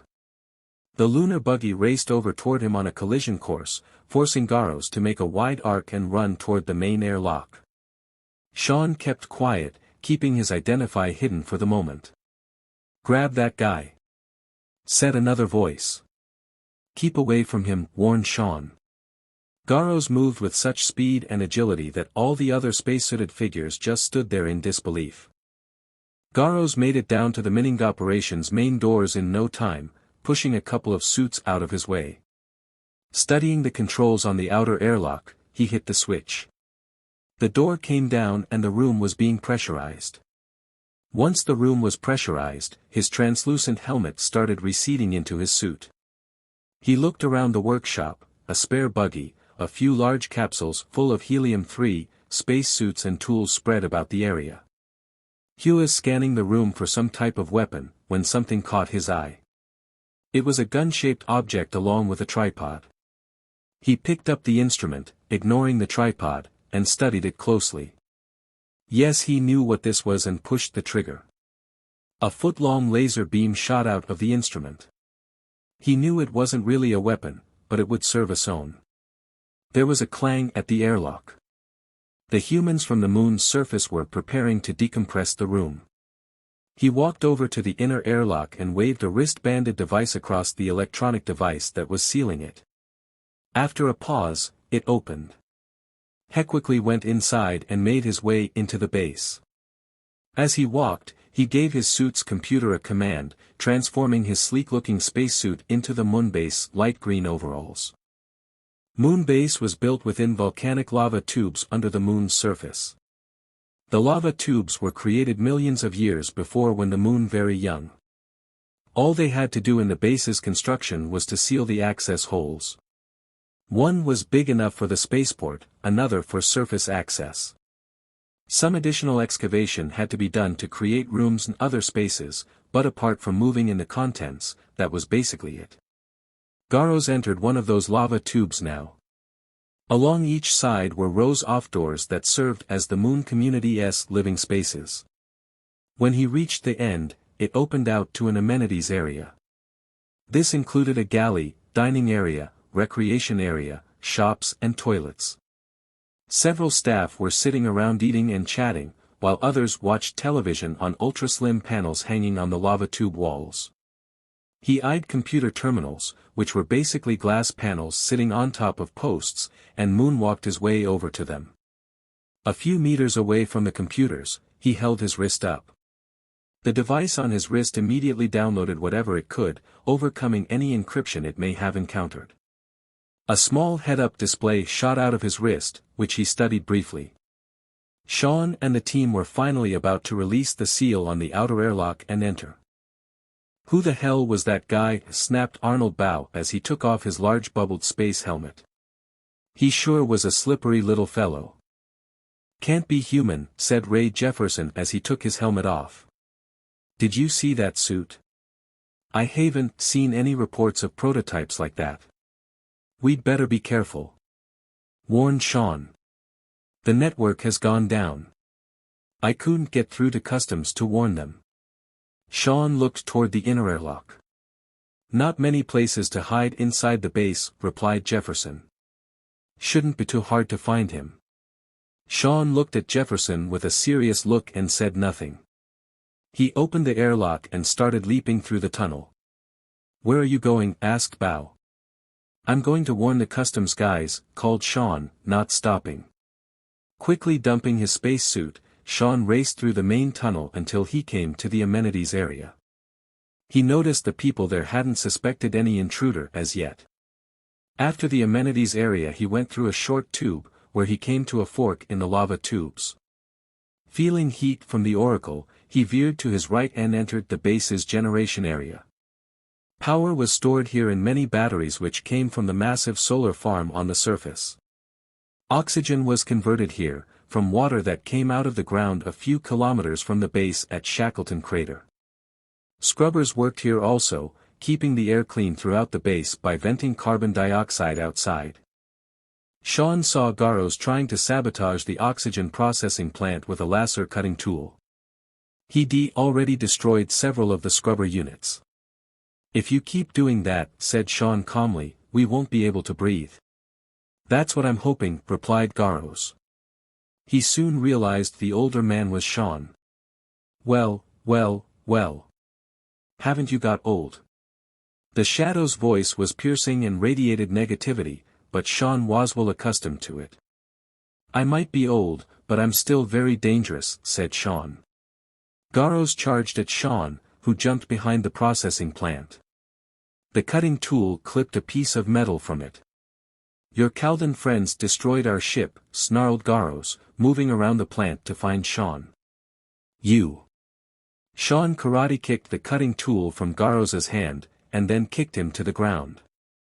"Go back into the black hole you crawled out of," replied Sean sternly. Garros hesitated as Sean walked toward him. A spacecraft could be heard approaching the base. Suddenly, Garrus jumped in the air toward the lava tube wall, climbing up it, as agile as a vampire. Then he took off, crawling fast along the wall. Sean, not deterred by this unnatural display of talent, pulled the oracle from his pocket. He held the oracle up vertically, and a spiraling energy shot out of the center. It missed Garros, hitting the wall somewhere behind him, throwing debris everywhere. Garros had managed to get away. Sean knew he had to catch Garros as soon as possible. Every minute that evil menace was roaming around, the more danger the whole base was in. As the lunar cargo lander approached the moon, its rear rockets disengaged thrust. Rockets at the bottom of the vehicle fired as it began its descent to the moon base. "Ladies and gentlemen," announced the stewardess. She was young. With her hair tied up in a bun, and wearing a uniform similar to an airline company's. "Would you please make your way back to your seats?" She walked carefully along the ship's aisle, shoes sticking and unsticking her to the floor. She grabbed an ultra-thin electronic pad and a PET bottle that were floating in front of her. "Please secure any loose items. We'll be landing in about 10 minutes. Is there anyone here touring the base?" Most of the passengers worked in the mining operations and were returning from Earth, but tourism was becoming popular. "I am," said a woman at the end of the aisle. She was wearing a smart pair of overalls which obviously weren't Moonbase issue. She also wore a pair of glasses, even though zero gravity threatened to take them away. Like the stewardess, she looked to be in her mid-twenties. "Really," said the stewardess, making her way carefully to the end of the cabin, to her seat in the middle of the back. She pulled herself down into the seat against the zero gravity and buckled up. "Hello, I'm Sally," said the stewardess. "My name is Elise. Pleased to meet you." "Same," replied Elise. "What brings you to the moon?" asked Sally. "I guess I'm curious about the helium-3 mining on the moon and its future potential as an energy source," replied Elise. "I work for a green energy company called Future Solar." She shrugged. "I guess I have loved helping shape the solar power industry. Mostly a power source for future spacecraft," said Sally with a smile. "No, our company is about to replace the current rocket propulsion with fusion drives, which will ultimately be our ticket further into the solar system and beyond," said Elise dreamily. "You should be up here with me," giggled Sally. "You seem quite enchanted by it all." Well, this trip is a start. Do you spend a lot of time in space? She fiddled with her glasses, and they started floating in front of her. "Well, enough to know that you have to keep an eye on your things," said Sally, grabbing Elise's glasses. She passed them back to her. "Once you've mastered that, it feels like home." "Thanks. Sounds great, no problem." The lander jolted as it approached moon base. The reverse thrust from the rockets shook the vehicle, making a loud roar. Elise looked at the base below as two huge metal doors opened on the lunar surface. "That's impressive," she said. The lander descended through the doors and landed softly on the tarmac of the spaceport. "Thanks for flying with Transmoon," said Sally over the PA system. As Elise passed through Moon Customs a short time later, she tripped and ended up gliding down to the ground on her face. She looked up to see a gentleman holding out his hand. The man was about her age, Australian like herself, tall, with brown hair. "You okay?" asked Stephen Withers. He just happened to be the pilot of the LCL they'd just disembarked. "Fine, thank you," said Elise, putting her glasses back on. "Except for your gravity. I'm struggling to walk at the moment." Steve's face changed from concern to understanding. "Here, let me help." He pulled her to her feet effortlessly in the light gravity and assisted her and her suitcase to the nearest chair. This was a couch of the style you might see in a shopping center. In front of it was a glass-topped table. On the walls across from them were several ultra-slim panels displaying nature, art and scenes of Earth from ISS-2. Behind them, a group of people were still being processed through the customs area. "I hope your trip from Earth was a good one," replied Steve, looking a little awkward in his flight suit. "Well, sit there for the moment. Would you like a drink? Tea? Coffee? You're very kind." "Not right at the moment," said Elise, starting to feel relaxed. She tried to imagine drinking coffee in a cup in 1/6 gravity. "You make people feel right at home." Steve beamed. "We're like one big happy family here. Humanity has really started going that way in general, much more family-orientated. We don't have to be blood-related, either. It is really good to see the Earth uniting. But here, I think, it's really standing out. It's like our quest for galactic transformation has become our collective business." Elise was enchanted by Steve. She blushed a little. "One know exactly what you mean." Steve laughed. "You are a very spirited young lady." Steve paused. "Oh, I think Mr. Cummins mentioned you. He was keen to show you around." "Well, I came here to learn all about your moon base, after all." "Well," replied Steve, "the chief has apparently disappeared for the moment. Why don't I show you around?" "That would be nice," said Elise. "Fancy a stroll into Moondome." "What about my bag?" asked Elise. "It'll be fine for a few minutes. Unattended bags aren't a problem. Everyone here is, well, very trustworthy." They walked up a steep corridor which led to the only part of the base that was above the ground. "Wow," said Elise. "This is truly magnificent." "Yes. This is the highlight of the moon," said Steve. From the doorway Elise admired the scene before her. The center was mostly grassy parkland, dotted with park benches, a gazebo and even aberbeck. Around the edge of the dome grew a wide variety of trees, shrubs and flowers. The air was abuzz with nature's sounds. Butterflies, insects and small birds could be seen flying around. On the grass a group of staff sat meditating, while others chatted together admiring the nature around them. The actual dome itself didn't look like it was made of very strong material. In fact, the top part looked almost transparent. There was also a magnificent view of space. Steve jumped in the air a little. "That feels great when you spend a lot of time in the moon's gravity." He took a deep breath. "So does that." "Oh," said Elise, nearly tripping in the long grass. "There is normal gravity in this dome." "How's that?"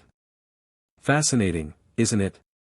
The Oracle created this sanctuary," said Steve.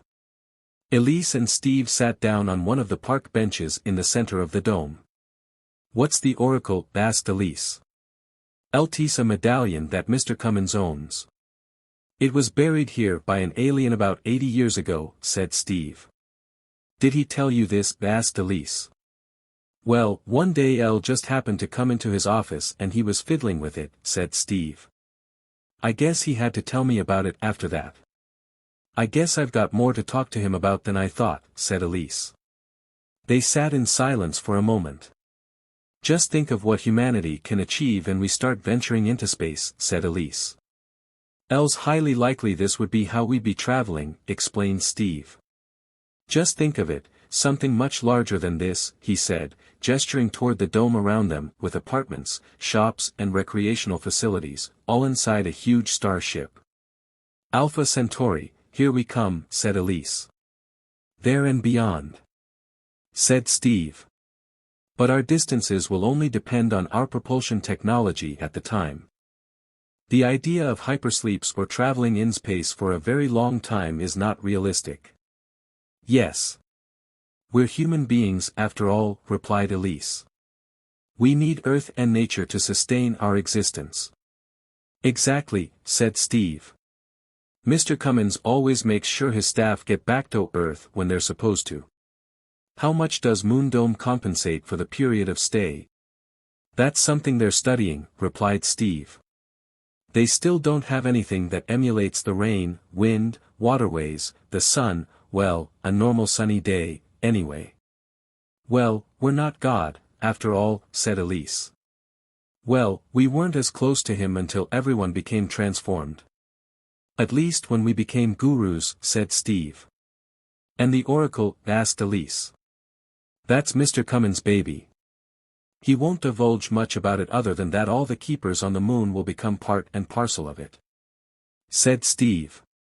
"Keepers?" asked Elise. "They're a collective force, if you like, that makes up all the powers of the Guardian, the holder of the Oracle," said Steve. "A guardian?" asked Elise. "You ask many questions," said Steve. "Are you sure you're not from a newspaper rather than a power company?" "No, I'm just a simple girl who's suddenly walked into something more interesting than I originally thought," said Elise. "Now, what's a guardian?" Steve sighed. "Like I said, our boss is the expert on all this stuff, but I did ask him many questions after I saw that Oracle. He told me a guardian is an enlightened soldier who is trained to fight the shadows," he said, looking at Elise with a grin, "and a shadow is basically a demon." "I really need to speak with this boss of yours," said Elise. "Perhaps you and I are getting a hint of what this moon operation is all about," said Steve. "Well, I know it's not to see what's on the other side of the galaxy," said Elise. "Sounds like we're preparing for some sort of galactic battle or something." "I don't think that is too far from the truth," said Steve. Elise and Steve left the dome and returned to the main tunnel. A cone-shaped capsule went past them, carried on a long electric jack truck. A man in overalls and a hard hat stood at one end. "What's that?" asked Elise. "That capsule is full of helium-3, said Elise. "They load them into the El Ciels and send them back to Earth, releasing them into the atmosphere. They're collected from the ocean from ships." "Wow." Soon another one approached, slowing as it came close to Steve and Elise. It stopped and the driver came toward them. "What do you want?" started Elise, as she realized he was about to grab her. "Is that the way to Moon Dome?" he demanded. Steve and Elise ignored him. He gestured to Elise. "Come with me." Steve couldn't say anything for a moment, completely taken aback by Thizman's aggressive approach. "What do you want her for?" demanded Steve, walking behind them. Then could feel a tremendous negativity emanating from the man. "Who are you?" Elise could sense it, too. She suddenly had this horrible feeling around her stomach. She could also feel burning sensations around other parts of her body. "Stand up there. Hurry up." Elise promptly stood on the platform. The man headed into Mundum, crashing through the doors. Sean guessed that Garros might have tried to access the base's systems at Moonbase control. He could sense where he had gone, anyway, by following his burning tracks. This led him straight up into Moon Dome. When he arrived, most people were looking transfixed, some looked very dazed, while others were looking quite ill. Garros was standing in the gazebo, in front of everyone, holding a young woman. Surprisingly, she looked much better than a lot of other people. She obviously had a strong spirit. That must be Elise, he thought. Sean guessed Garros might try to morph into shadow form. If he did that, the whole base would be affected. "Looks like you're running out of options," shouted Sean. He pulled out the oracle and held it toward Garros. Garros pulled Elise in front of him. "Eyes all a matter of timing, Guardian," spat Garros. Looking over Elise's shoulder, his face momentarily flashed shadow form, with piercing red eyes. Sean dropped the oracle down to his side. What was the correct timing? Sean focused on the oracle, and it gave him the answer. Garros was waiting for the moon to eclipse. An eclipse was the source of negativity at any time, but an eclipse of the moon while a shadow was on it was much worse. With a connection to the master and an eclipse, Garros would be able to amplify tremendous negativity back onto Earth. It would affect all those gurus who hadn't properly established themselves as yet. It might be enough to re-establish the shadows on Earth. It was not just a simple attack against the Guardian and his keepers. Also, who were the 7 primary keepers? He felt Moon Dome was about to reveal all the answers. "You're almost out of time, Guardian," said Garros. "Soon the moon will be in position, and I'll be Earth's new ruler." He ignored Garros. Focusing on the oracle, he thought, "Please empower with the keepers." The oracle emitted a brilliant flash of light from the inside the gazebo. Garros moved away, pulling Elise with him. 6 shooting stars of light arose from the ground inside the gazebo, and started spinning in a clockwise circle in the air. Suddenly, they shot out of the gazebo. 5 of them struck random keepers around the dome. The other slowly headed for Elise. "Stop this," demanded Garros. He pulled out the laser cutting tool, and the beam shot out like a Jedi Knight. "Kill her right now. Terrorism is becoming a bore," started Sean. A bronze bangle materialized on Elise's right wrist. Tremendous vibrations went through her body as the powers of the bangles established themselves. Stunned, Garros let go of her and started walking backward, dazed. Suddenly, he began transforming into his evil-looking Wolverine form. "You're out of time," said Garros in a deep voice. "The moon is eclipsing." Garros began growing dark hair rapidly across his body, his spacesuit suddenly ripping into pieces. He fell to his elbows as his arms and legs extended, forming into beast-like legs with claws. Pointy ears and razor-sharp teeth grew from his head, which expanded and took on a dog-like shape. His eyes turned blood red and he roared a dreadful roar. "Oh, Dear, said Sean, staring at the shadow wolf. He looked around at keepers and realized Brian wasn't there. The keepers were looking at Sean expectantly. The realization of what they had become had dawned on them, but they didn't have enough time to know how to act. Sean wasn't sure either, because this was the first time he had a collective force. He fired the oracle at the shadow wolf, but the power that came out only made the beast angry. It roared, its red eyes glaring, its razor-sharp teeth bared. Sean's powers weren't enough. He had to work with the keepers to strengthen his power. As the eclipse came into alignment, the whole moon went into darkness. It suddenly felt like a big cloud of doom hit the moon, and everyone's stomach dropped. A lot of people felt sick, and some vomited. The shadow wolf began his plan to project his powers over the earth. He stood at the portal, which began to suddenly rotate in an anti-clockwise direction. From that portal he conjured up several wolf drones, which he projected at the closest keepers. The keepers who weren't the ones carrying the rings were suddenly possessed by those drones. Garros's intentions were obvious, but Sean was sending spirals of energy at him. Sean understood what Garros was about to do. Annoyed, the shadow wolf slowly walked toward Sean, intending to finally rip the Guardian apart. He was now in a strong position to do it as the Guardian was uncertain of his position. As the shadow wolf got closer, Sean could see more and more of its disgusting features and felt more and more of the tremendous negativity that it projected. It roared close to his face, this time raising not a sword but a huge claw. The claw came down as Sean held up the oracle, which enlarged itself into a shield. He was knocked back, the oracle skidding along the grass. The shadow wolf sprang toward him, just as Sean was trying to stand up. He was struck again and landed hard, his head hitting the grass.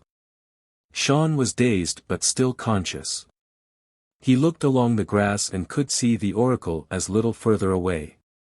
He stared at it, ignoring the fact that the shadow wolf was about to finish him off. He reached out. Surely he could summon it. But it didn't move. Lying on the grass, with the shadow wolf right above him, Sean thought this could be the end. A giant paw shoved him down against the grass really hard. Look, Guardian, roared the shadow wolf. It's over. Sean could see the portal was really becoming dark. The eclipse was underway, and Garros was about to make it even darker. Sean turned toward the oracle, strongly desiring it to come to him. The disc was suddenly in his hand, and a surge of power pushed the beast back enough for Sean to stand up. Suddenly, a beam came from behind him, striking the oracle and igniting its powers. Turning quickly to see where it had come from, Sean saw Brian standing in the doorway, defiant. Sorry I'm late, he said. Sean held up the oracle as the powers started spiraling around it. The other keepers, as well as Elise with her bangles, directed their energy toward the oracle also. The oracle had become really bright. Sean thought about how he'd been helping to develop the left way of the Guardians all these years. It was time to oust the right way. We are the sun, said Sean. The oracle turned into a miniature sun, and its light shone out through the dome. The powers started to turn the portal back into a clockwise direction slowly at first, and then increasing in speed. The shadow wolf roared as the light burned into its fur. The portal started sucking all the negativity out of the dome. Those keepers who were possessed suddenly felt cleansed. The shadow wolf became hairless, its skin burning. It roared in pain as it was being dragged to the portal. It stuck its claws into the grass, staring at the Guardian as it slid. It tried to jump toward Sean, but this brought the shadow wolf closer to the portal. Just as it looked like Garros was never going to be taken away, he was suddenly hanging at the edge of the opening. The oracle suddenly formed into a dagger, which Sean threw at the beast. The dagger struck the shadow wolf right in the heart. It roared and slipped into the portal. The oracle returned just before the portal sealed itself off. Sean materialized on the bridge of the Vardo. He and Arden held each other in a hug. I must thank you for your support, Arden, said Sean. My pleasure, replied Arden. As you know, we work better if weary together. And speaking of working better together, didn't the keepers do a wonderful job down there? It was noted, replied Arden. I sent this information back to the Galactic Council, and they were delighted. Arden gave Sean a serious look. As for your guardianship, it's over. I will come down shortly and inaugurate a new one. It's been a great honor serving you, said Sean. Later, back at Moonbase, Arden found Sean, Elise, Steve and the rest of the keepers enjoying a chat in the lounge, which was part of the recreation area. As he approached they started clapping, knowing Arden had a major part in all this, too. Arden smiled as their love and gratitude poured into his heart. Sean stood up and gave Arden another hug. Arden sat down at the lounge area with them, admiring the Vanguard's off-truth against the shadows from Earth. He savored the present moment. He glanced at Sean as he pulled the oracle from his overall pocket and passed it to Elise, who was sitting right beside him. Elise, this is yours. As soon as it fell into her hand, Elise felt a tremendous calming feeling. She went completely thoughtless, enjoying being in the moment. She studied the disk in this state. Initially, she could only see a 16-pointed star made up of interlocking triangles, surrounded by 8 and 16 petals. The further she went into the meditative state she could also see a 3.5 coiled spiral and flashes of a swastika, not the Nazi swastika, but the one that is found in Eastern religions. What is it? Asked Elise. LS amazing. It's called the Oracle of the Guardian, said Arden. What's it for? Arden smiled. LT can be anything you want it to be, because the power of the Oracle is infinite. Why are you giving it to me? Asked Elise. Because you have replaced Sean's role here, replied Arden.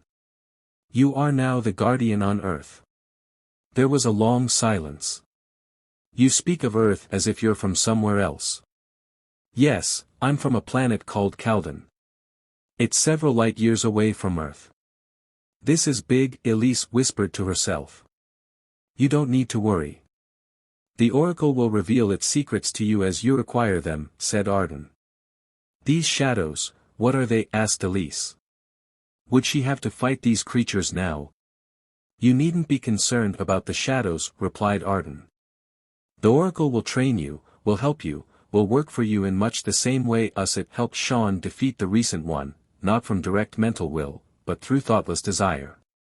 If Earth has truly reached the age of peace in our spiritual evolution, asked Elise, why are we under attack from these shadows now? Well, you're not actually on Earth, for a start, pointed out Arden, and I guess the shadows now see you as a threat to their conquest of the rest of the galaxy. So they do have a dark plan, said Elise. Yes, they do, but their plans for Earth did not succeed. They were defeated at the end of this last age, the age of confusion. But for a lot of planets out there in the galaxy, the age of confusion is still the order of the day. The shadows were on Earth, asked Elise, surprised. Dictators, terrorists, murderers, rapists, pedophiles, fraudsters, and soon. You could understand that, said Arden, but the shadows also worked where unenlightened people would never consider. You've seen how well they can disguise themselves. However, in most cases on a host planet, they didn't need to do that. They just invade unsuspecting hosts. Yes, I understand that, said Elise. Your Earth is very safe. It's now under enormous protection from the divine. This, in itself, is a huge part of the collective strength that's building the grand scheme of the galaxy. The Guardians and their keepers make up the fighting force against the shadows. This can come from being strategically placed without being aware of it, or by being given a direct order by a higher power. Your strength now stands with your brothers and sisters from the stars. We stand united as one big family. We stand for the universal truth.